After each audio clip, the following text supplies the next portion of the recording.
Nós estamos hoje na Secretaria de Educação de Armação dos Búzios para tratarmos de assunto da mais relevante importância, que é a educação. E a educação atual aqui em nosso município.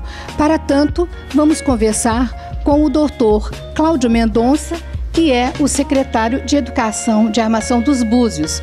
E eu gostaria de começar com uma citação de Deleuze, porque Deleuze nunca escreveu nada sobre educação, não é? Mas o próprio conceito que ele tem sobre ação, criação, né? E sobre a filosofia também da atividade de criação e conceitos, eu acho que ele está bem inserido dentro dos objetivos atuais dessa Secretaria de Educação. E eu gostaria que o senhor, então, nos dissesse algo a respeito. Olha, é um prazer estar conversando com você hoje e tratar de um assunto dessa relevância, que é a questão da educação, e nos permitir refletir um pouco sobre Gilles Deleuze.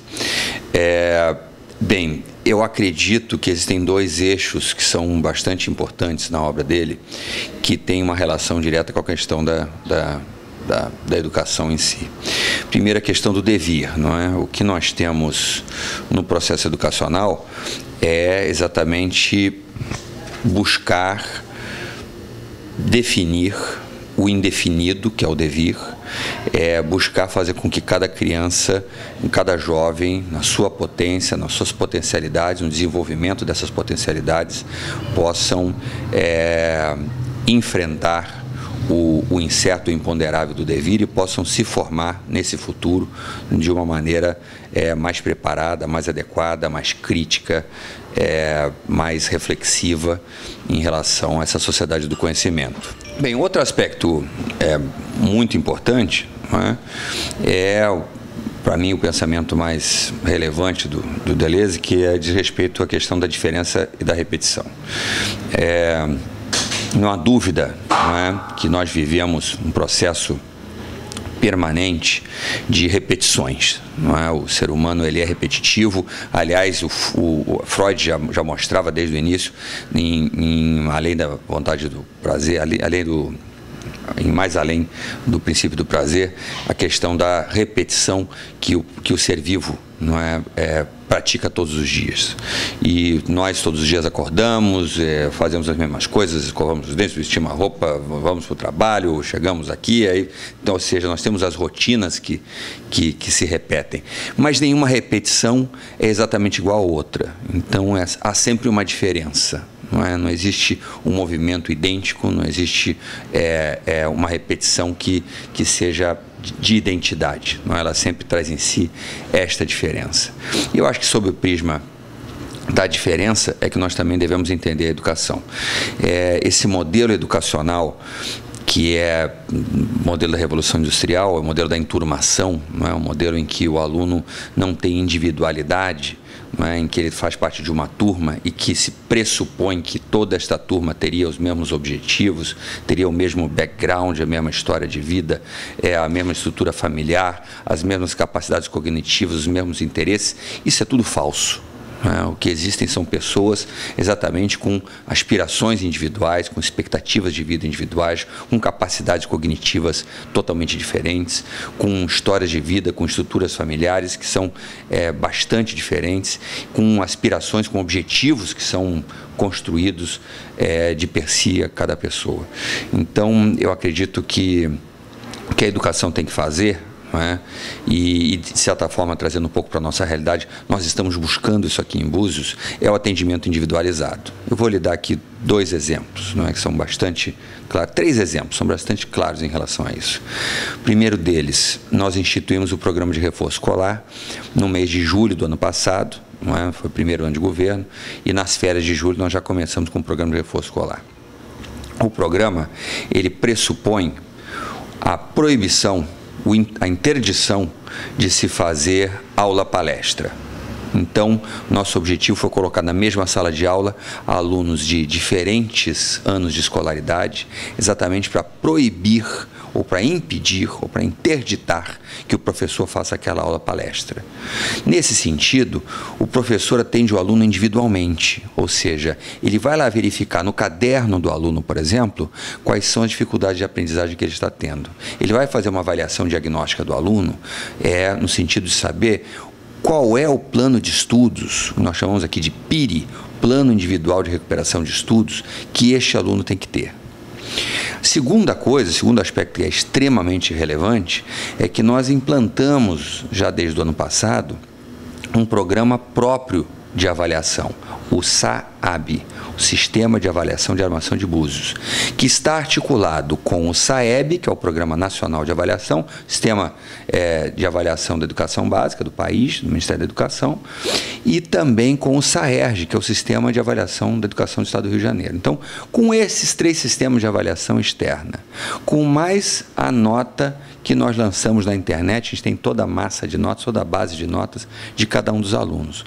Nós pudemos identificar em cada aluno quais são as suas dificuldades na matriz de habilidades e competências do próprio SAEB, quais são as dificuldades que cada aluno tem individualmente, ou seja, um diagnóstico profundo, um diagnóstico aprofundado de cada aluno, no sentido de quais são as habilidades cognitivas que ele ainda não desenvolveu, que está em desenvolvimento, que desenvolveu parcialmente, que desenvolveu completamente, ou seja, para poder trabalhar o reforço escolar de maneira individualizada. Então, este é um segundo eixo. O terceiro eixo é o eixo do reforço escolar. Cada escola fez um plano de gestão discutido coletivamente. Desse plano de gestão, a escola passou a se conhecer melhor, conhecer o entorno, conhecer a sua própria comunidade, conhecer as questões relacionadas com as raízes históricas daquela comunidade, as vulnerabilidades socioeconômicas, aspectos geográficos, as possibilidades de articulação com os equipamentos públicos do entorno, né, o posto de saúde, a praça, eventualmente a biblioteca pública, o teatro, enfim, todas as possibilidades, né, de articulação do equipamento urbano da escola, da comunidade escolar, com os demais parceiros, organizações não governamentais, por exemplo. E depois disso, nós fizemos a discussão na escola e o credenciamento das pessoas, dos educadores sociais que se propuseram a desenvolver atividades de educação integral na unidade escolar. Então, já em 2013, cada escola, com um grupo de alunos e um grupo de professores, criou a sua própria matriz de educação integral. Então, nós tivemos no ano passado, por exemplo, 2.500 alunos fazendo surf. Tivemos algumas centenas de alunos fazendo canoagem havaiana, outros jogavam xadrez, outros faziam atividades de teatro, outros fizeram slackline, outros fizeram grafite, outros fizeram DJ, enfim. Tanto a questão tradicional da educação integral, como a questão relacionada com a cultura urbano-contemporânea, que permite com que o jovem se identifique com o espaço escolar. Porque assim como é importante ele ir para a escola para conhecer Gonzaguinha, para conhecer Villa-Lobos, para conhecer Clarice Lispector, mas ele também tem que encontrar na escola o espaço para o rap, o espaço para o grafite, o espaço para a rima, para que ele possa se apropriar do espaço escolar e viver a experiência do protagonismo juvenil, aonde ele é o planejador, o formulador, o planejador, o executor, o analista e o responsável pelas consequências da ação da educação integral que ele está participando. Então, essa autonomia cultural que o jovem tem que ter, não é? Ela não passa apenas pela transmissão da cultura clássica, por exemplo, ou da cultura da matriz nacional, mas também da cultura urbana contemporânea, que é o que o jovem vive no dia a dia. Ele tem que identificar na escola o espaço onde ele possa exercer as potencialidades da escolha cultural que ele também quer, sem prejuízo de ter contato com as outras matrizes culturais. Seria a contextualização do aluno, basicamente, Isso, né? A sua contextualização dentro do universo contemporâneo, não é isso, professor? Isso é pressupor que o aluno não é um receptáculo, não é? Nós não temos no estudante, não é? essa ideia. Inclusive, essa palavra aluno é muito ruim, né? Porque aluno é lumen, é sem luz. Então, esse conceito do estudante como receptáculo é um conceito bastante ultrapassado, né? Onde o professor é o detentor do conhecimento e o aluno é aquele que vai receber aquele conhecimento, que vai ser introjetado a partir da palavra do professor. Isso é um conceito que vem sendo enfrentado, não é, ao longo da escola desde a sua concepção, não é? Desde a introdução do livro didático, no início do século XIX, né, quando já nas primeiras escolas, né, depois da Revolução Industrial, já com a amplificação da atividade escolar, mas já quando se introduzia o livro didático em larga escala, não é, havia uma resistência muito grande dos professores, porque o livro didático permitia que o aluno contestasse o professor, porque ele tinha o conhecimento na mão dele, não é? No mesmo sentido, nós vivemos esse problema hoje.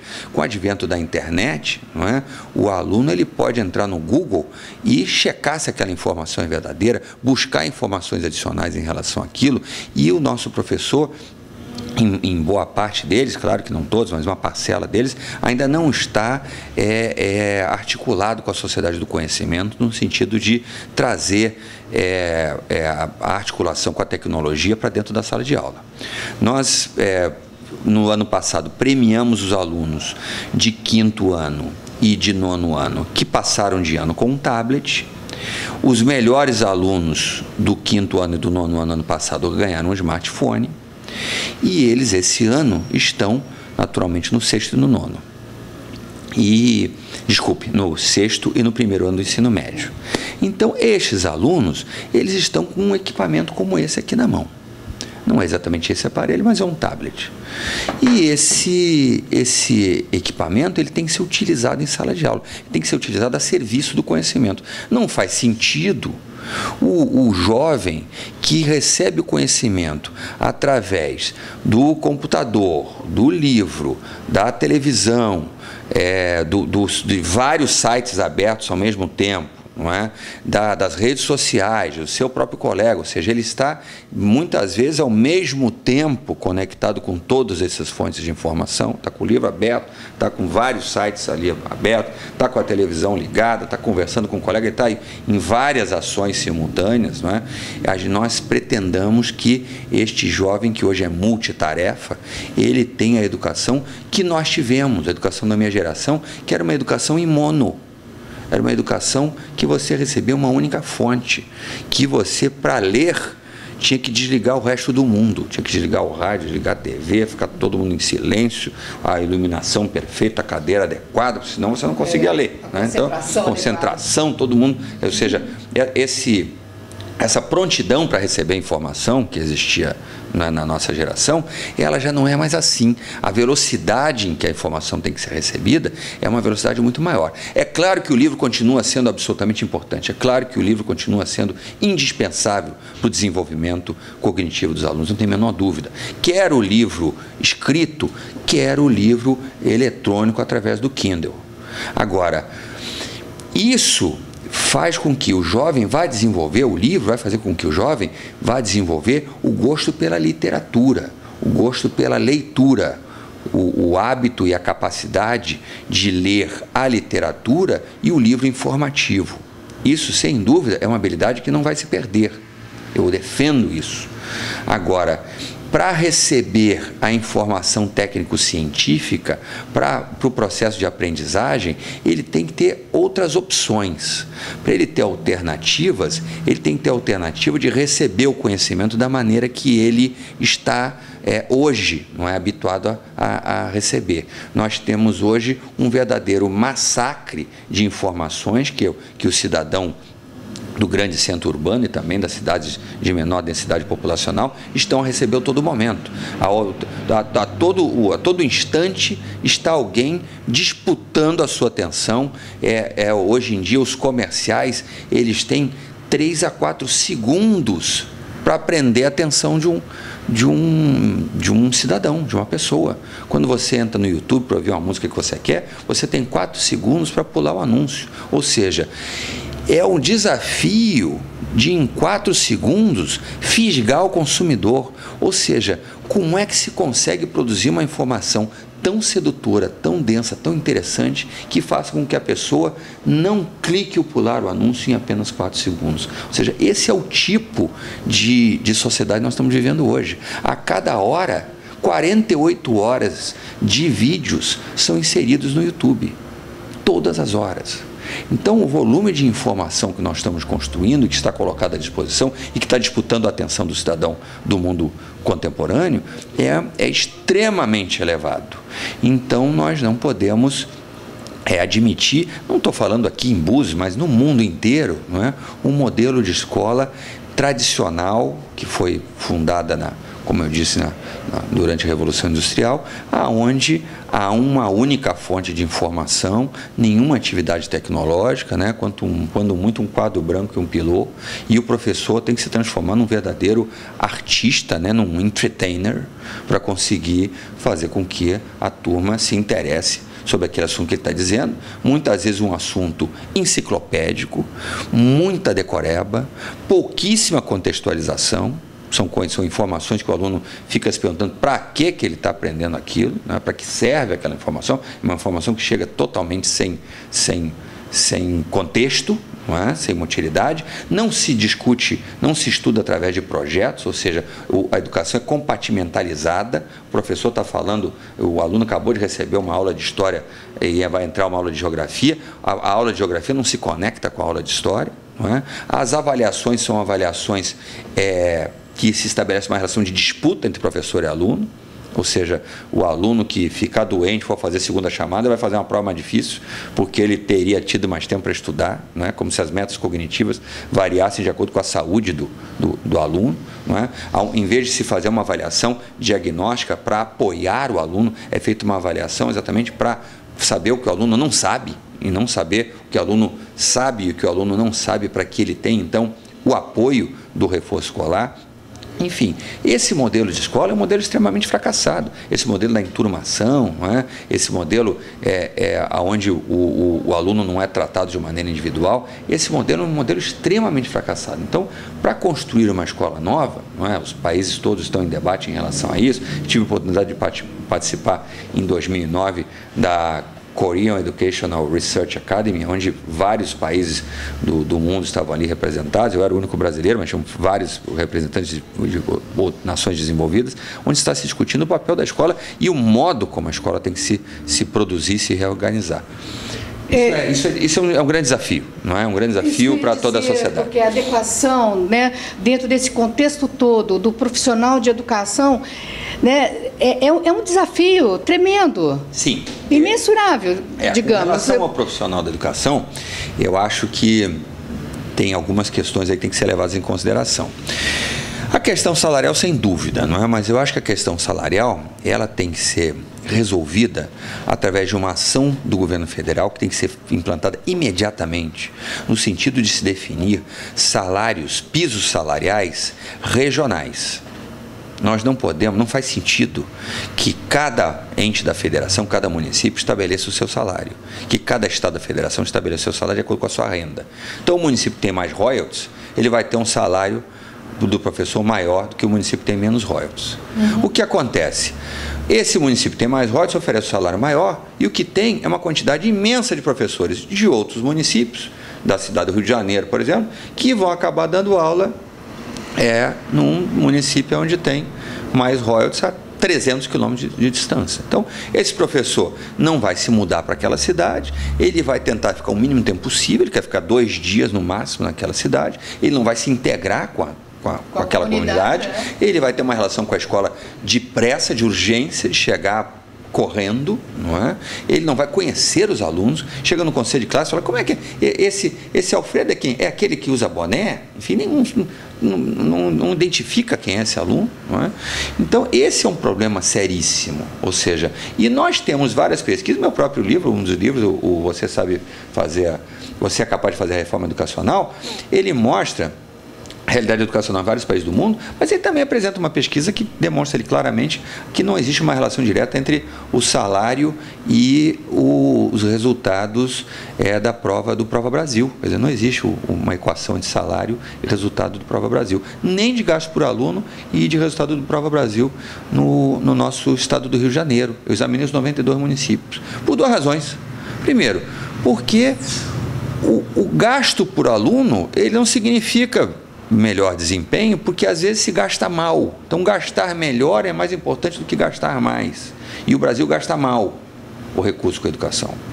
Em segundo lugar, a questão salarial, ela só vai impactar a educação quando nós tivermos regionalmente, ou seja, na região sudeste, um patamar salarial atraente, para que nós possamos ter nas melhores notas do Enem, no ponto de corte do Enem, o aluno que está me ouvindo aí, que está fazendo o Enem, ele sabe exatamente o que eu estou falando. Qual que é o ponto de corte do Enem para medicina? Quantos pontos são de corte para medicina? Quantos pontos são o ponto de corte para pedagogia? É uma diferença, é um abismo. Então, o que acontece?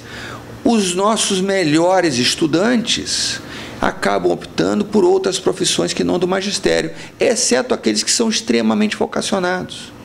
Esse que é extremamente vocacionado, ele está disposto, não é? Está se sacrificando em função da sua vocação para receber um salário inferior. Se nós tivermos uma remuneração melhor, aí sim nós vamos ter impacto no processo educacional, se for regional, porque nós não vamos ter correntes migratórias. Nós vamos ter simplesmente um grupo de pessoas que poderiam ser engenheiros e optaram por serem professores de matemática. É a questão do estímulo. É isso, ele pode escolher entre ser biólogo da Petrobras ou professor de biologia. Ele vai ganhar um salário aproximado, compatível, que é pelo menos atraente. Nesse caso, nós vamos ter um grupo de pessoas que estarão no magistério com um nível de formação extremamente elevado, ou seja, a carreira passa a ser competitiva, passa a ser atraente. Mas isso só se for regional. Se o salário de Rio das Ostras for um salário sensacional de professor, vamos dizer que o prefeito resolva investir ainda mais, porque ele tem lá sobra de recursos, e aí o que vai acontecer? Nós vamos ter uma quantidade enorme de pessoas do Rio de Janeiro, da cidade de São Paulo, estudando, dando aula em Rio das Ostras, e nós não vamos ter o professor de Rio das Ostras, o morador de Rio das Ostras aprovado no concurso público, e o que vai acontecer é que nós vamos ter pessoas que vão ter ali, vão tentar ficar o mínimo de tempo possível na cidade de Rio das Ostras.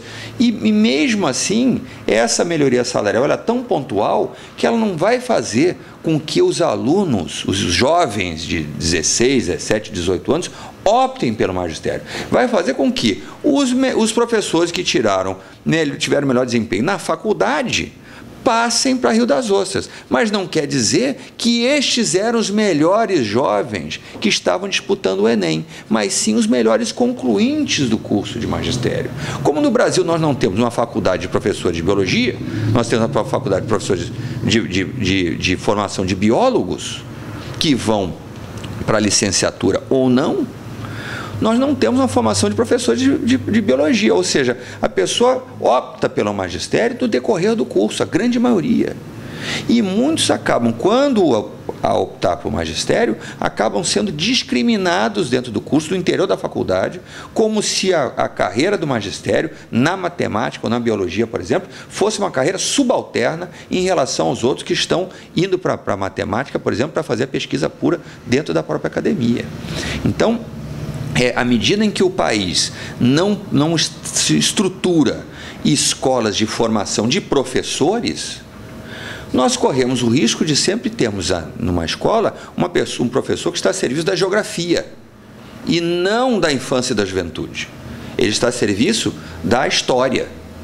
Então, o que acontece? Como ele está a serviço da geografia, ele entra na sala de aula e ele que preparou uma aula, estudou, quer se sentir valorizado pelos alunos, não encontra essa receptividade em sala de aula, ele acaba dando aula para 5 ou 6 que estão ali na primeira fila e o resto que se vire porque vai ser reprovado.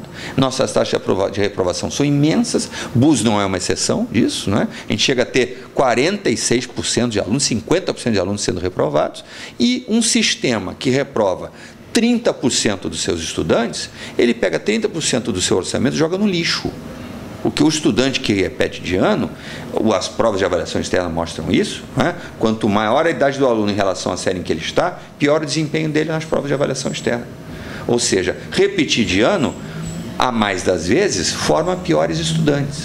Se nós formamos piores estudantes quando fazemos o aluno repetir de ano, o que acontece? Quando o Brasil, por exemplo, tem 8 milhões de jovens a mais no sistema do que deveriam ter, considerando a idade de escolarização, e se cada jovem custa R$3.000, a gente tem 24 bilhões que estão indo para o lixo todos os anos. Esses 24 bilhões é dinheiro seu, dinheiro do contribuinte. Então, quando se está lutando por 10% do PIB em educação, a gente está supondo, não é, que vai aumentar a carga tributária da população aí na faixa de uns R$800 por habitante por ano, inclusive os bebezinhos, todo mundo, inclusive quem não está no setor produtivo, e esse dinheiro está indo para um sistema que funciona mal. Eu tenho que colocar mais uma questão em relação a isso. O concurso público, a maneira como é feito o concurso público é bizarro.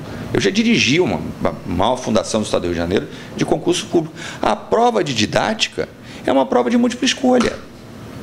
Então, para saber se o professor é bom de aula, se ele é bom de didática, ele responde uma questão de múltipla escolha sobre Vygotsky.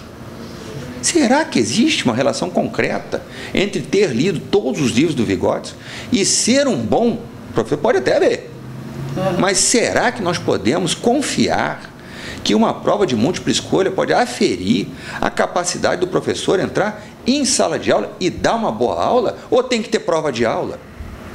Ou seja, se você que está me ouvindo tiver curiosidade de entrar no Google e pedir e baixar em PDF uma prova do magistério, procure as questões de didática e veja se aquilo tem relação concreta entre a capacidade do professor de estar apoiando o aluno, de estar interessando ele em relação à matéria, de estar seduzindo ele para o conhecimento, de estar dando bons exemplos de contextualização, de abordagem, se aquilo ali é capaz de aferir a capacidade do professor de dar aula. O que acontece é que o recém-formado passa no concurso com melhores chances do que o professor mais antigo, ou seja, a experiência não vale mais nada, porque ele acabou de sair da faculdade, está fresquinho com aquilo na cabeça, responde aquelas questões todas.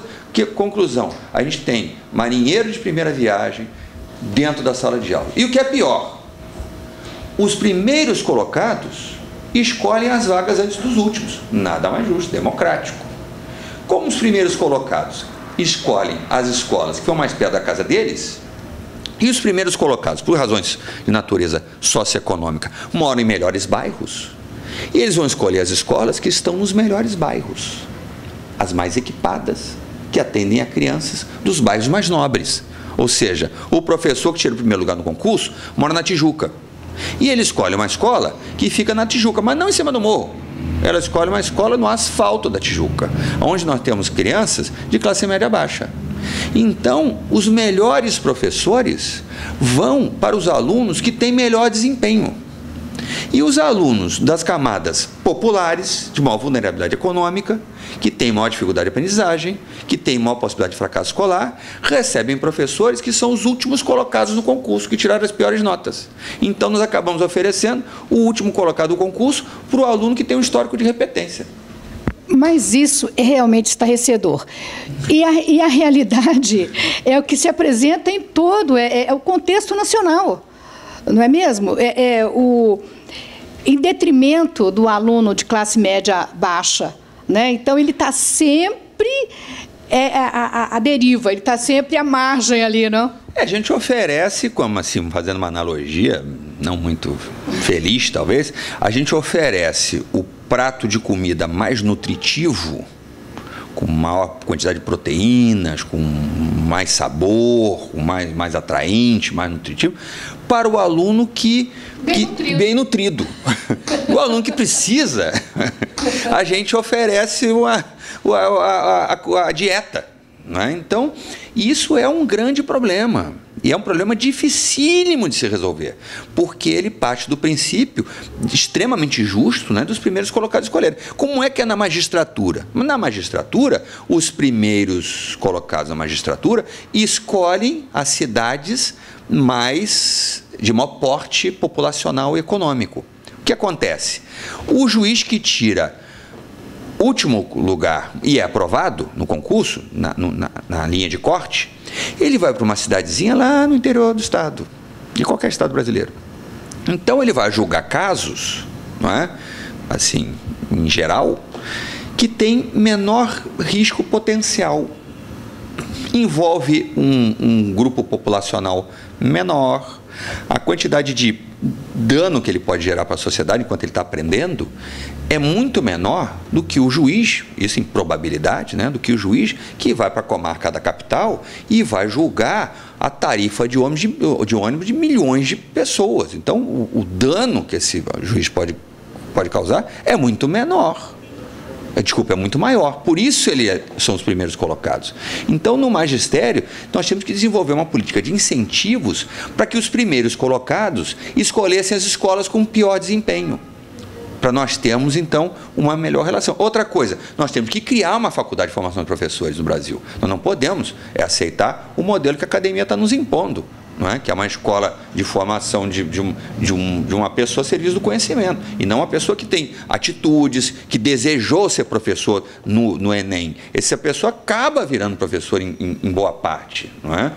Alguns são vocacionais, mas boa parte acaba virando professor, por contingência durante a sua trajetória acadêmica. Isso é inaceitável, não é? O modelo de concurso público tem que ser mudado, tem que ter prova de aula, sim. Para saber, o professor, além de tudo, tem didática. Se ele tem conhecimento, ele tem didática. Então, essas mudanças são mudanças estruturais que têm que acontecer com urgência. A aula-palestra tem que ser paulatinamente exterminada. Tem que haver um processo de mediação. Isso já vários países do mundo já estão adotando.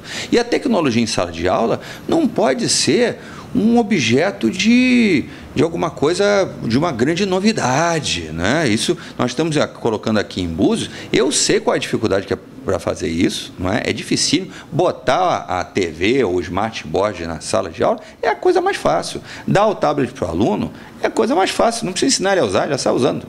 O complicado é fazer com que o professor saia da sua zona de conforto, o professor saia do seu modelo que ele vem repetindo já há vários anos, não é? Mesma aula, do mesmo jeito, mesma fichinha, e passe a utilizar a tecnologia, e passe a fazer uma pesquisa, e passe a se valer, não é, dessa tecnologia, e não se sinta desconfortável se um aluno disser: espera aí, professor, por que o senhor não faz isso aí? Só um minutinho, faz assim, assim, assado. Ou seja, o processo de ensino-aprendizagem, ele é dialógico mesmo. E o professor ele tem que fazer esse processo de aprender ensinando. E o outro ensinar aprendendo. E o que vem de encontro com o nome, não é? Do seu novo livro, né? Solidariedade do Conhecimento, que vem a calhar. Foi o primeiro livro, isso é. A Solidariedade do Conhecimento, ele nasceu em função de uma reunião do Fórum de Diretores da Rede Estadual. Quando eu era secretário de Estado, eu tinha 100 diretores, que era uma amostra de todas as modalidades de ensino, todos os tipos de escola, várias cidades diferentes, enfim, era uma amostra dos 1.200 diretores que nós tínhamos lá. E esses 100 e poucos diretores reuniam comigo todo mês, a gente tomava as decisões nesse fórum, coletivamente. Eu submetia a decisão a esse grupo.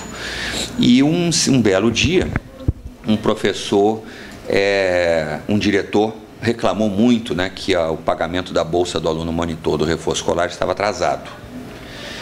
E eu realmente fiquei constrangido com aquilo, pedi desculpas, realmente isso tinha acontecido, enfim, o poder público ele atrasa pagamento frequentemente. Mas aí levantou-se um outro diretor e falou: na minha escola também está atrasado, mas ninguém parou. Diferente dessa outra escola.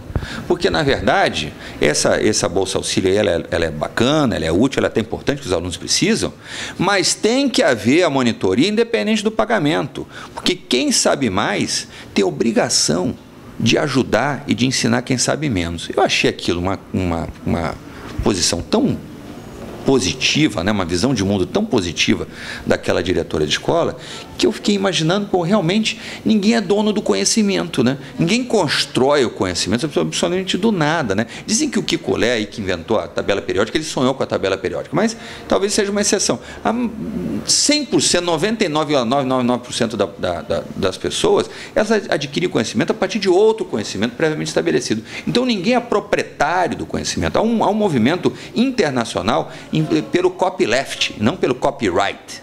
Ou seja, para que os livros, para que as obras do conhecimento, eles sejam distribuídos livremente para a sociedade. Isso tem que pertencer a toda a população. Os meus 3 livros são todos os 3 copyleft. Você tem direito de baixar livremente pela internet, não tem que pagar nada, não tem que pagar os direitos. Não é? Normalmente eu me remunero através das palestras que eu faço na difusão do livro e vendo o livro em papel quando ele é adquirido, ele tem que ser adquirido em papel.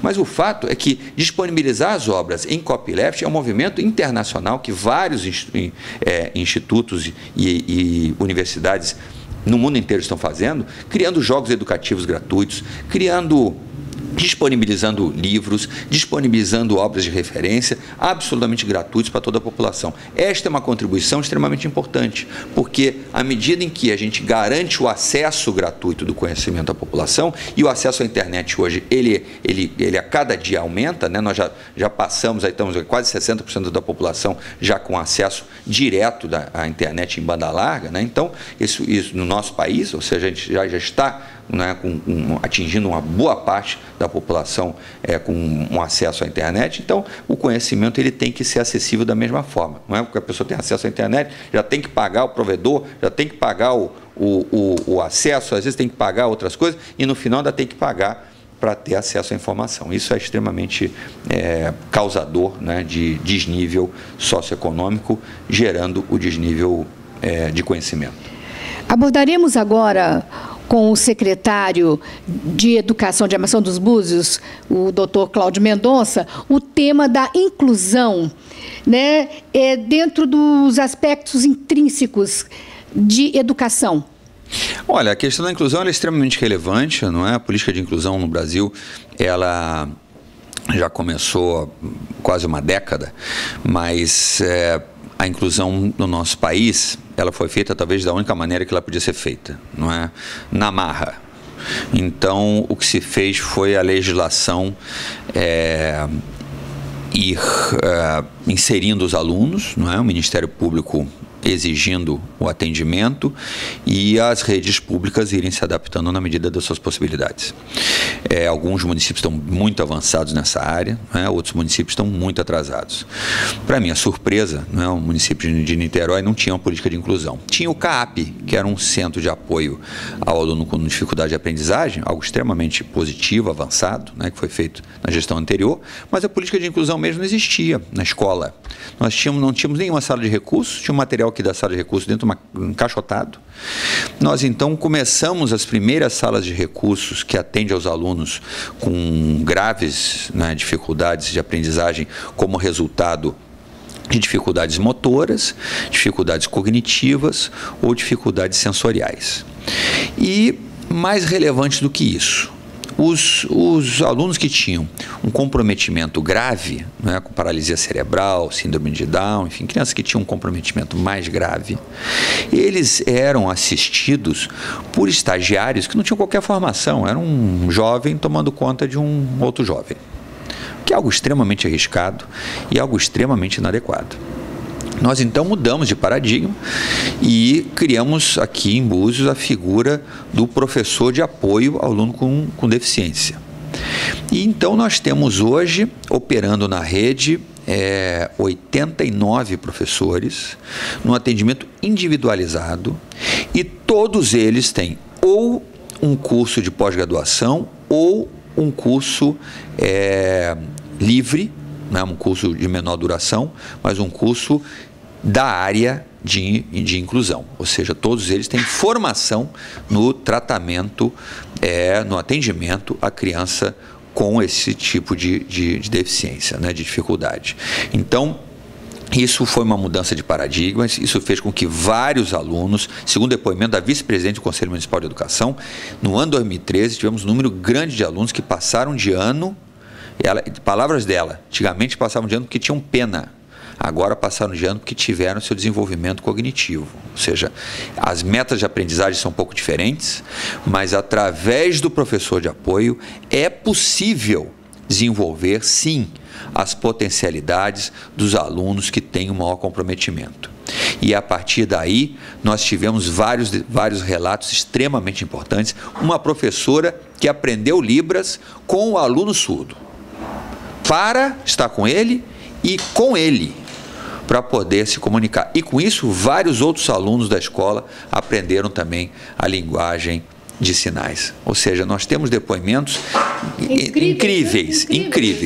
Crianças que andavam, crianças que tinham muita dificuldade, até motora, até de locomoção, né, que rastejavam e que hoje já estão ganhando a sua autonomia, já estão fazendo algumas atividades já sozinhos, né? Crianças que tinham enorme dificuldade de aprendizagem, dificuldade cognitiva, já estão se alfabetizando. Ou seja, isso é uma mudança muito significativa na vida dessas crianças, desses jovens e na vida das suas famílias, porque as famílias passam a acreditar, não é, que é possível o desenvolvimento cognitivo dos seus entes, dos seus familiares, do seu filho, do seu neto, né, da sua filha, da sua neta. Então, isso realmente é uma trajetória, né? Começamos ano passado, estamos ampliando esse ano e há uma equipe bastante dedicada. Vamos abrir esse ano um novo CAP, também para atender a população da Rasa, mas temos uma equipe apaixonada pela questão da inclusão, da política de inclusão, e que está todos os dias lutando para garantir um melhor atendimento às crianças e jovens que têm dificuldades. Trabalhando com as melhores marcas do mercado nacional e produtos importados, a Engeluz tem tudo o que você precisa para a realização de qualquer projeto. Desde materiais elétricos até equipamentos hidráulicos, metais, produtos de utilidade doméstica, lazer, jardinagem e decoração de interiores. Venha nos fazer uma visita e conheça o nosso showroom. Aqui você encontra preços competitivos e atendimento personalizado. Engeluz, em Cabo Frio e Búzios. Mais especificamente agora, secretário Cláudio Mendonça, a respeito da educação de Búzios, o senhor chegou a Búzios, né, já encontrou uma situação caótica, não é? Que é uma situação que, como nós já conversamos anteriormente, é uma situação que existe no país todo, não é? É um conjunto, né, de ações que levaram que a educação estivesse nesse grau tão ínfimo, né, como está. E sobre as ações que estão sendo feitas em Búzios, o senhor está sentindo algum avanço? Eu sei que não é muito, sabemos que não é muito rápido, não é? Que tudo tem uma maturação aí. Uhum. Mas eu acho que eu, como outras pessoas, tenho sentido alguma mudança assim, a respeito, mas gostaríamos que o senhor nos relatasse. Olha, claro, educação não se faz em curto prazo. Uhum. Não é? Quem acha que vai resolver os problemas assim em 1 ou 2 anos, não vai resolver. Não é? Por exemplo, nós temos um programa de residência pedagógica, né, que foi quando eu cheguei a lançar esse programa, não do formato de Búzios, o formato de Búzios foi recriado pela equipe de Búzios. A gente formou um modelo semelhante em Niterói, foi muito criticado, o sindicato bateu muito, até que o ministro da Educação, Luiz Mercadante, falou que a residência pedagógica era o melhor caminho para a educação brasileira. Aí todo mundo calou a boca. Mas o fato é que aqui em Búzios, nós criamos um modelo de residência que aproveita os alunos egressos do Paulo Freire, que é uma escola de formação de professores, não é? Tem formação geral, formação de professores, que funciona num centro aqui de Búzios. E é uma escola de bom nível, né? Uma escola bastante respeitada, e nós contratamos os professores, todos os alunos que viram professores, da Escola de Formação de Professores, eles entraram num curso de formação e entraram em sala de aula junto com um professor mais experiente. O modelo de residência é esse, não é? Ele pode variar de um lugar para o outro, é o que eu defendo, não é? Que o professor, quando ele sai da universidade, ele não pode ir direto para a sala de aula. Ele tem que sair da universidade, como é um médico, ele tem que entrar num programa de residência, onde ele vai ter uma formação prática, uma formação em serviço, em que ele vai ora estar em sala de aula, ora estar em processo de reflexão e estudo, e junto com outro professor mais experiente, onde ele vai trocar com esse professor mais experiente, não é? As suas dúvidas, as suas perplexidades, os seus questionamentos, e o professor mais experiente vai trazer, né, um pouco da sua vivência. A aula compartilhada, no meu ponto de vista, é a decisão mais importante que o gestor público da educação pode tomar. Ter aulas compartilhadas faz a maior diferença do mundo. Por quê? Porque o simples fato de ter 2 adultos na mesma sala de aula já muda a postura de ambos. Quando o professor está sozinho em sala de aula, tem um adulto na frente de 25 crianças, a base de crítica que essa pessoa tem, ela é muito pequena, porque a criança não vai criticar, ela não sabe. Talvez o jovem já no ensino médio tenha um senso crítico, mas dificilmente critica tecnicamente o profissional da educação.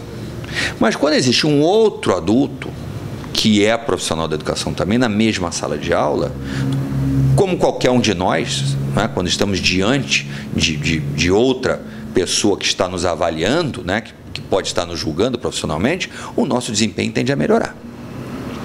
Então, essa experiência da residência aqui em Búzios é extremamente bem sucedida. Nós conseguimos, não em toda a sala de aula, porque nós não tínhamos professores para todas. Mas agora, em 2014, vamos chegar, creio eu, aos 70%, quase 80% das salas de aula dos primeiros anos de escolaridade com 2 professores. Isso traz um impacto na alfabetização e letramento em língua portuguesa, em matemática dos alunos, no meu ponto de vista, altíssimo. O impacto disso é enorme. O que nós vamos ter é como se nós tivéssemos, são 2 professores em 25 alunos, como se tivesse turmas de 12 alunos. Nós temos 2 professores desenvolvendo atividades com os alunos o tempo inteiro.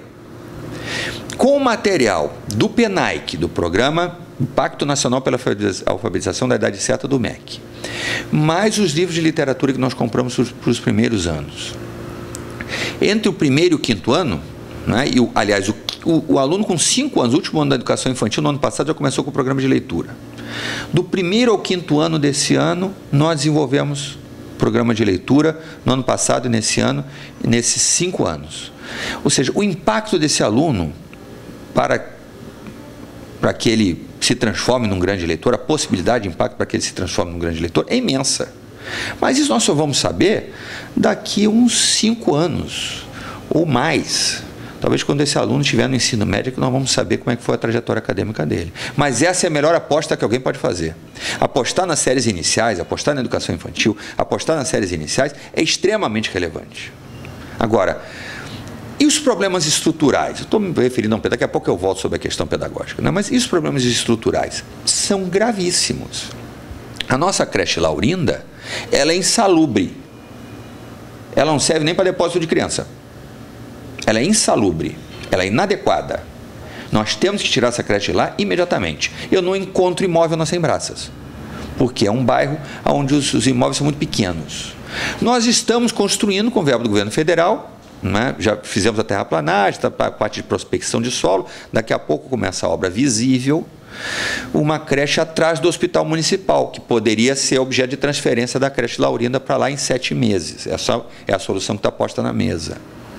Mas eu preferia alugar ou adquirir um imóvel no mesmo bairro e manter a creche Laurinda lá e com esta nova creche abrir mais vaga, porque as mães de Búzios, como da maioria das cidades do país, elas querem a vaga na creche, porque querem trabalhar. Que a maioria dessas mães, elas lutam com uma enorme dificuldade sozinhas para criar 1, 2, 3 filhos. Então, esta mãe, ela tem possibilidade de entrar no mercado de trabalho. E a creche, ela nunca vai ser melhor do que o carinho da mãe. Ela nunca vai ser superior à relação afetiva entre mãe e filho. Mas ela tem a possibilidade de dar conhecimentos à mãe sobre como cuidar melhor do filho, com hábitos de higiene, hábitos alimentares. A criança vai receber estímulos cognitivos importantíssimos através de profissionais. O banho é atividade de aprendizagem. A hora da refeição é atividade de aprendizagem. O professor com auxiliar de creche se articulam em cada unidade para que a criança tenha um desenvolvimento cognitivo que vai trazer um impacto imenso. Se você for comparar uma criança que fez educação infantil de uma criança que entra com 6 anos de idade na escola, pegando o lápis assim, ó, ele não sabe como é que é a primeira letra do nome do Paulinho, amigo dele. A criança que fez educação infantil, ela já entra conhecendo cores, formas geométricas, ela já sabe contar, ela sabe. Quando já não sabe escrever, já sabe pelo menos a primeira letra. É de Ana Júlia, da minha amiguinha, já sabe as primeiras letras dos nomes dos amigos, não é? Já tem algumas noções de figuras geométricas, de quantidades. Ou seja, é uma criança que entra no primeiro ano do ensino fundamental com uma perspectiva de sucesso acadêmico muito maior, é um abismo em relação a outra criança. Muito mais ambientada. Tanto também como sociologicamente. Exatamente. E é importantíssimo para a criança nessa área. A sociabilidade é fundamental, senão ela entra mordendo com 6 anos, brigando, gritando o tempo inteiro. A mãe precisa ficar tempos e tempos dentro da escola para que essa criança se adapte. Então, isso com 6 anos, ou seja, isso que pode acontecer bem antes. Ou seja, a educação infantil, os 2 últimos anos da educação infantil são fundamentais. 4º e 5º ano, nunca deixe matricular seu filho nessa etapa do fundamental. A creche é uma decisão de cada um. Mas o 4º e 5º ano, do meu ponto de vista, já deveria ser obrigatório no Brasil. Vai ser em breve. Não é? A legislação já aponta para isso. Não é? Agora, o que nós fizemos nessa primeira etapa do ensino fundamental? No 5º ano, nós constatamos que os alunos tinham poucas aulas de matemática. E no 6º ano, todos os professores que eu conheço até hoje, de 6º ano, ou de 6º ao 9º ano, posso estar exagerando, falar todos, mas a imensa maioria, dizem sempre a mesma coisa. Eu não posso fazer nada, eu tenho que repetir os alunos no 6º ano, porque eles chegam do 5º ano, não sabem nem a tabuada. Diante disso, nós constatamos que nós devemos chamar a pessoa que está, com justa razão, reclamando do problema, para ajudar a solucionar o problema. Então, nós contratamos os professores especialistas de matemática do 6º ao 9º para dar uma aula por semana no 5º ano para todos os alunos da rede no ano 2013. O resultado foi impactante. São 2 professores em sala de aula, como eu me referi anteriormente. Um professor é especialista em matemática, mas esse professor, ele nunca deu aula, provavelmente, ele pode ter vindo de carreira, não é? Mas ele provavelmente nunca deu aula para o aluno de 5º ano. Então, primeiro, ele já vai achar a relação diferente, porque esse aluno vai chamar de tio. Ele vai perceber que não adianta ele vir com aritmética direto. Ele vai ter que promover o quê? Jogos. Então, ele bola jogos de matemática, ele se articula com o professor regente de turma, com a tia mesmo, né, como eles meninos chamam, com a professora, com a profissional regente de turma, ela organiza os alunos e ele entra com o conteúdo. Sabe o que acontece? Além dos alunos, a professora também aprende estratégias de matemática. Então, o desenvolvimento institucional é enorme. Essa professora, ela leva isso para a vida inteira. No futuro, ela faz as atividades independente do colega dela estar em sala de aula. Esse ano, além do 5º ano, nós entramos com o 4º ano. Então, todos os alunos de 4º e 5º ano têm uma aula de matemática por semana. Além disso, do primeiro ao 3º ano da educação fundamental, chegou quinta-feira passada, não é? Os jogos de matemática foram desenvolvidos pelo professor titular do Departamento de Educação da USP, professor Lino de Macedo, um dos maiores educadores do Brasil, jogos de matemática para o 1º e 3º ano. Então, os alunos do 1º ao 5º ano de Búzios, já em 2014, todos eles têm o conteúdo da matemática efetivamente inserido na matriz curricular, não é formalmente, não é de verdade, através de jogos do 1º ao 3º ano, e o 4º e o 5º ano com a presença de 2 professores em sala de aula. Isso vai fazer uma diferença enorme para que o aluno não tenha medo da matemática. Porque o que acontece? A esmagadora maioria dos habitantes do planeta Terra não sai da aritmética para entrar na álgebra. Não faz equação, não é capaz de multiplicar frações. É muito difícil você encontrar uma pessoa que consegue multiplicar 3/6 por 5/6. Não consegue. Então, como a pessoa não sabe fazer, a grande maioria não sabe fazer isso, essas pessoas não conseguem ingressar em cálculo 1, 2 e não passa em cálculo 1, 2, 3 e 4, por exemplo. Ele não passa na engenharia. Cada menino que sair do município de Búzios, por exemplo, e da rede pública, e ingressar num curso de engenharia, ele muito provavelmente vai ganhar o dobro do que o pai dele ganha em final de carreira. Ele vai ganhar no primeiro ano o dobro que o pai dele ganha com 10 anos de profissão. E é um projeto instigador mesmo, hein? É, bastante. Esse é fundamental, né? Um dos eixos fundamentais do nosso programa de matemática, junto com a política de leitura, ou seja, o primeiro e quinto ano tem a política de leitura concreta. Nós distribuímos esse ano 10 mil livros para os alunos dos anos iniciais do Fundamental 1, né? Foram 9.800 livros, uma cidade que tem 30 mil habitantes. Nós distribuímos para os alunos e para as salas de aula 9.800 livros, com um programa de tecnologia de leituras, mas não são livros quaisquer, não. São Hans Christian Andersen, do Patinho Feio, do Soldadinho de Chumbo. É o mais renomado, não é, escritor de literatura infantil da história da humanidade, o dinamarquês Hans Christian Andersen. É Maurício de Souza, Ziraldo, Ruth Rocha. São livros de primeira qualidade, que o aluno leva para casa montando a sua própria biblioteca em casa. Cada sala de aula, não é sala de leitura, não. Cada sala de aula recebe o seu acervo. E nós fazemos, inclusive, videoconferências, como tivemos no ano passado, vamos ter várias esse ano, com os escritores, os professores e os alunos. E e o monitoramento semanal de quantas atividades de leitura são feitas em cada sala de aula do município. Então, essa é a política de leitura do primeiro ao quinto ano. E a política de matemática foi a que eu me referi agora. Ou seja, nós vamos formar uma geração diferente no município de Búzios. Uma geração onde o aluno tem domínio dos códigos, domínio da leitura e capacidade de solução de problemas. Cidadania é isso. Cidadania é muito mais do que militar. Cidadania é muito mais do que ir para a rua protestar. Porque boa parte das pessoas que vai para a rua para protestar, muitas vezes não sabe exatamente o que está fazendo ali.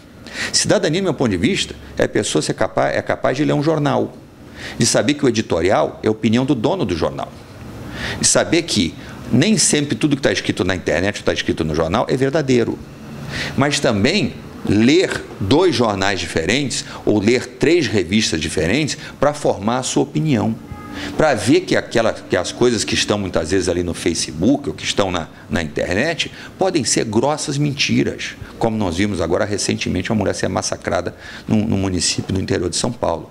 A pessoa tem que ter uma visão crítica. Essa visão crítica é que forma a cidadania. E isso acontece através do letramento, através da capacidade de solução de problemas. Não é só mobilidade social, é a formação do cidadão. Para o 6º ao 9º ano, segunda etapa do ensino fundamental, a política pública ela é muito mais desafiadora. Então, o que nós temos já estruturado para o 6º ao 9º ano? Bem, nós ficamos o ano passado inteiro criando o nosso programa de iniciação científica. Nossa equipe de professores discutiram o modelo. Nós construímos o laboratório de ciências do Nicomedes, que não estava previsto. Imagina que fizeram a reforma toda da escola e esqueceram de um detalhe, o laboratório de ciências, né? Então, fizemos a construção. Vamos construir o laboratório do Cileia, que é a única escola nossa de 6º ao 9º ano que não tem. O processo de aquisição de equipamentos e reagentes e material de consumo para os laboratórios já está em processo de aquisição, ou seja, acredito que em 15 dias aí nós vamos ter a mercadoria toda aqui.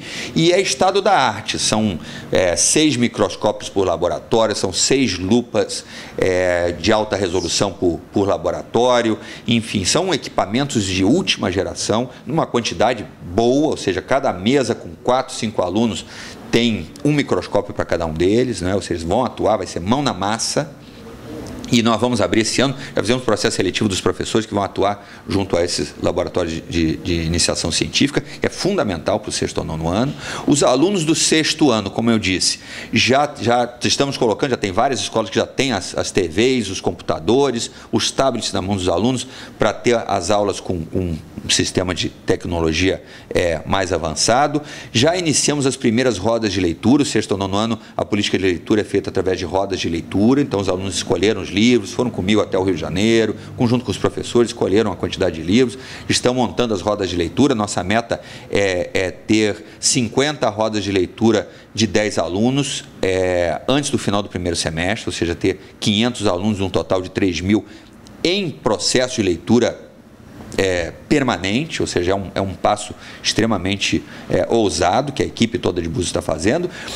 As crianças, os jovens que tinham dificuldade de aprendizagem, estão com repetência de 2, 3 anos seguidas, um histórico de repetência, a equipe de Búzios bolou há 3 anos atrás um programa de aceleração de aprendizagem que estava engavetado há 3 anos, ninguém dava oportunidade ao pessoal de Búzios, só vinham de fora para valorizar o profissional daqui.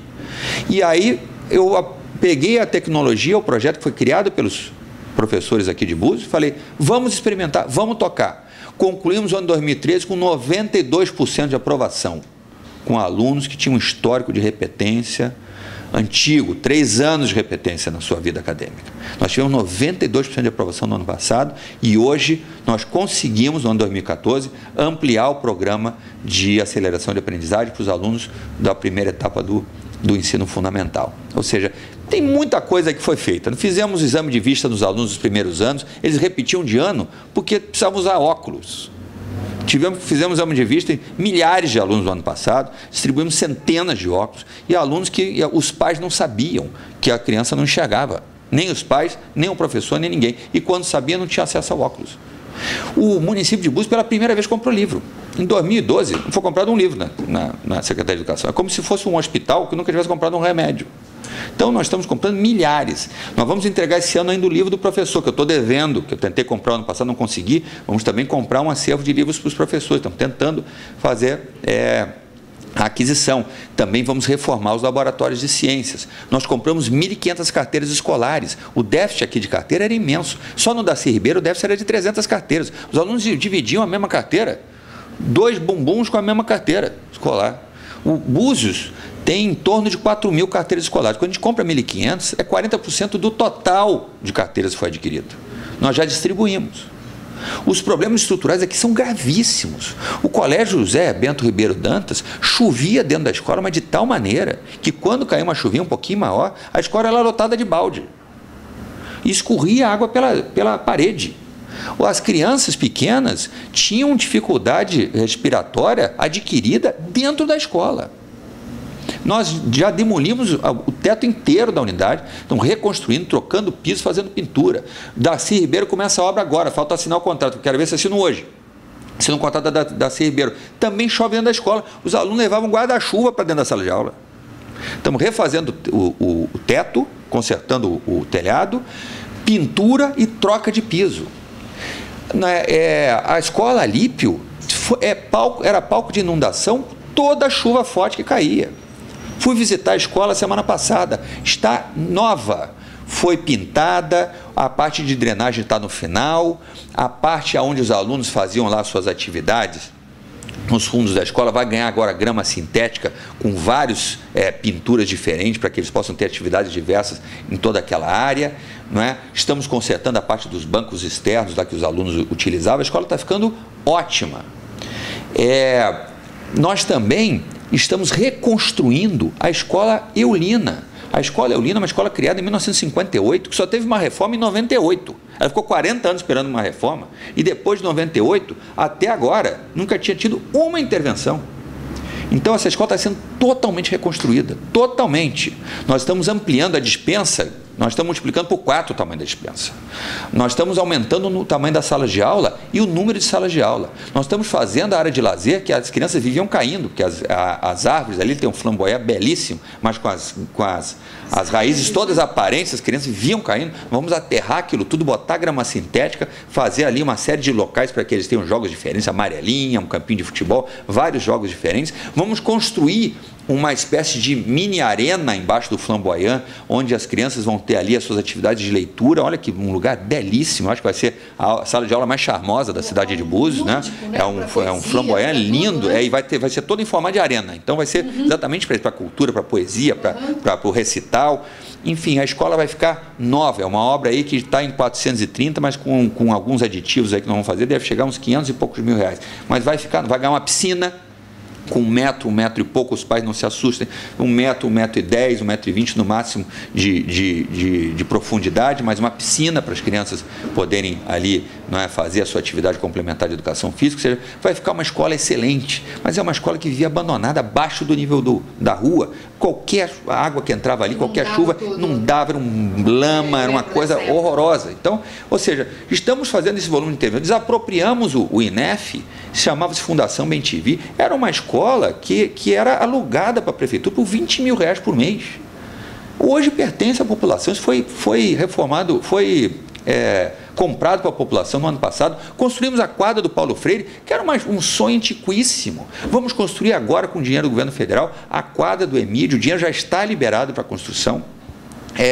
Vamos construir também mais algumas creches, que o recurso do governo federal já está assegurado. Já temos o dinheiro na conta para comprar um ônibus com o recurso do governo federal. As pessoas apostavam que Búzios não ia receber um tostão do governo federal, que não tinha capacidade de receber recursos federais. Já recebeu, e bastante recursos do governo federal. O Mais Educação vai passar de 8 escolas para todas as escolas da rede. Tive uma reunião lá com o secretário nacional de Educação Integral do Ministério da Educação, já nos liberou para que toda a rede pública de Búzios entre no programa de educação integral articulado com Mais Educação. Enfim, tem muita coisa. É uma gama. Não é? Tem muita coisa. Agora, tem problemas? Há muitos problemas. Olha, muitos. Eu tenho a lista ali de pelo menos uns 25 problemas gravíssimos que nós estamos enfrentando.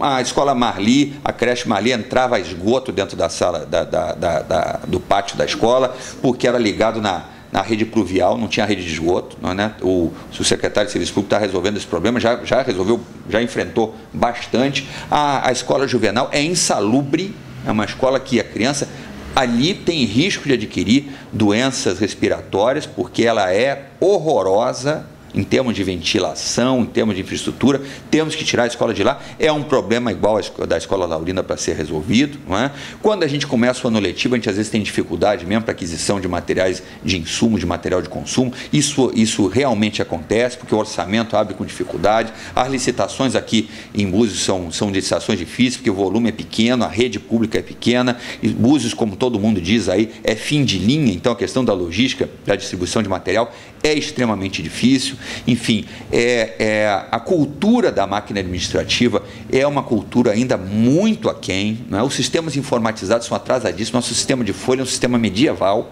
Nós temos problemas aqui na área administrativa terríveis. O que eu mais faço é andar atrás de processo aqui para correr, em vez de eu estar junto com a minha equipe, formulando a política educacional, monitorando e avaliando as políticas públicas. O que eu mais faço é correr atrás de processos, para lá e para cá, andar de um lugar para o outro embaixo do braço, para ver se os processos andam com maior velocidade. Ou seja, não estamos no paraíso.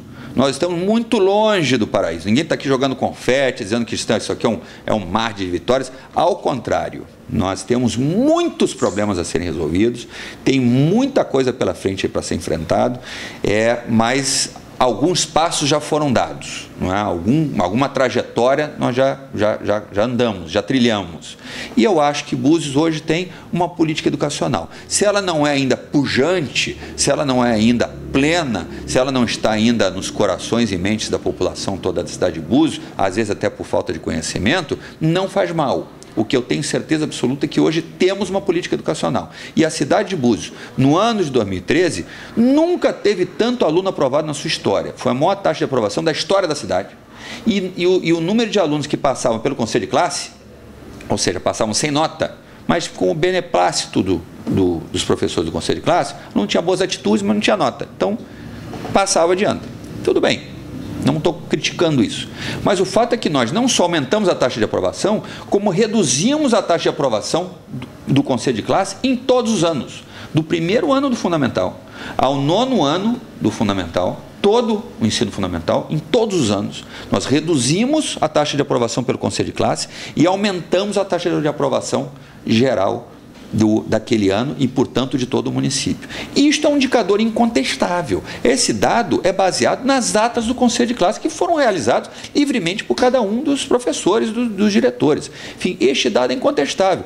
Quando você melhora a taxa de aprovação, é um indicador internacional, é sinal de que o esforço valeu a pena. Tanto é uma prova concreta disso, né, é que nós nunca tivemos tanto aluno Paulo Freire. A gente teve que desativar o laboratório de informática, nós agora vamos botar os computadores lá na sala de leitura, para ela ser uma sala multitarefa, mas eu tive que matricular mais 60 alunos no Paulo Freire, porque os alunos passaram de ano, eles querem ter futuro, a demanda é maior, eu não posso dizer não posso negar futuro a um jovem que pretende continuar seus estudos.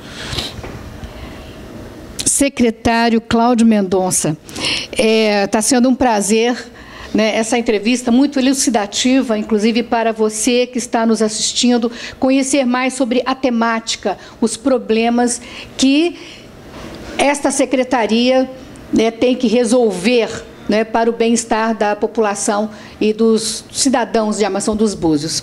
Eu iniciei essa entrevista com uma citação de Deleuze e vou terminá-la também com uma outra citação de Deleuze, que ele disse que a miséria humana, em grande parte, está em nossas mãos. Então, cabe-nos saber amenizá-las. E, quiçá, né, a Secretaria de Educação de Búzios, com todas essas atividades, né, consiga, no âmbito educacional aqui das nossas crianças, dos nossos jovens, adolescentes, chegar a esse termo. Olha, eu acho que, inclusive quando ele está se referindo à questão da miséria humana, ele está se referindo em dois prismas, né? O prisma da miséria material, mas também existe o prisma da miséria espiritual.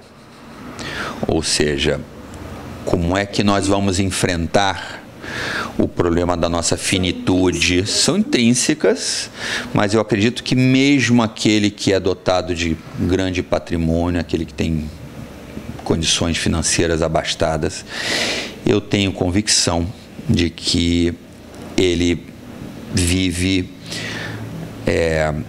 a inquietude da sua própria finitude, do saber que todos os seus entes queridos vão morrer, de que ele próprio vai morrer, de que o processo, essa expectativa da finitude é algo extremamente angustiante para a existência humana. Não existe, eu pelo menos não conheço, uma pessoa que vire para outra e diga: olha, meu tio faleceu. A pessoa imediatamente pergunta: de quê? Como se morrer fosse algo que só acontecesse em determinada circunstância, se não fôssemos todos absolutamente normais. Então a pessoa fala: não, morreu de enfisema pulmonar porque ele fumava muito. Aí a pessoa pensa assim: bom, como eu não fumo, não vou morrer. Mas vai morrer de uma maneira ou de outra, né? Então, quando eu acho assim, a questão da miséria humana é também a miséria da falta de solidariedade, da falta de respeito com o outro ser humano, não é? De passar pela outra pessoa e não enxergar a outra pessoa sequer para dar um cumprimento, não é? Da gente parar numa faixa de segurança aqui em Búzios e a pessoa agradecer pelo fato de eu ter parado, como se não fosse minha obrigação, né? Como se não matar aquela pessoa tivesse sido alguma coisa bacana da minha parte, né? Como se não fosse a própria legislação que estabelece isso. Ou seja, nós vivemos hoje numa sociedade muito fria, não é? Onde as pessoas, elas, ao mesmo tempo que estão muito conectadas em relação às redes sociais, elas estão muito impessoais, né? Isso realmente está acontecendo. Então, eu acho que combater essa miséria, ela pode acontecer nesses três eixos, né? Da mobilidade social, de dar o conhecimento filosófico, laico ou não, necessário para que a pessoa consiga conviver, não é, com a sua expectativa de finitude, e também fazer com que as pessoas consigam desenvolver valores e atitudes que tornem a sociedade menos miserável. Eu acho que essa é a principal tarefa que a educação pode desenvolver. Acho que à medida que a gente abre aqui em Búzios 2 centros de idiomas, por exemplo, nós estamos com professores, todos que vieram de Brasas, de cultura inglesa, assim, professores de espanhol e de inglês de altíssimo nível, não é? Os ambientes, os 2 centros de idiomas são ótimos, enfim. Quando a gente está fazendo isso, a gente está ampliando a possibilidade de visão de mundo desta criança. Essa criança não está só aprendendo um idioma, ela está aprendendo uma nova cultura. Quando ela compreende nova cultura, ela passa a ter menos preconceitos, porque o preconceito ele se fundamenta, a base do preconceito, né, o fermento do preconceito é a ignorância. Então, a gente, com isso, está ampliando a visão de mundo. Né? Quando a gente aumenta em mais 2 tempos de matemática para todos os alunos do 6º ao 9º ano, a gente está dando a perspectiva desse aluno dele conseguir sair da aritmética e entrar na álgebra e com isso atingir uma carreira na área das ciências exatas que o Brasil tanto carece. A economia do nosso país hoje ela é sustentada em venda de commodities. O que nós fazemos é vender as joias. Nós vendemos suco de laranja, por exemplo, o maior exportador mundial de suco de laranja, ou seja, estamos vendendo água doce para os outros países, né? Estamos exportando água doce, que é algo extremamente precioso para o nosso país. Somos um dos maiores exportadores de minério do planeta, ou seja, estamos exportando os nossos minérios, que um dia isso vai acabar. Esses insumos, né? Eles vão acabar. O que é que não acaba? A inteligência humana. Assim como a ignorância é infinita, como diria o Einstein, né? Que ele falava que o universo ele era finito, né? Era infinito, porém com fronteiras, né? Finito, mas sem fronteiras. Mas ele dizia que a ignorância não era infinita, né? Agora, o conhecimento ele também é infinito. E a base de sustentação econômica das nações na sociedade do conhecimento é o próprio conhecimento.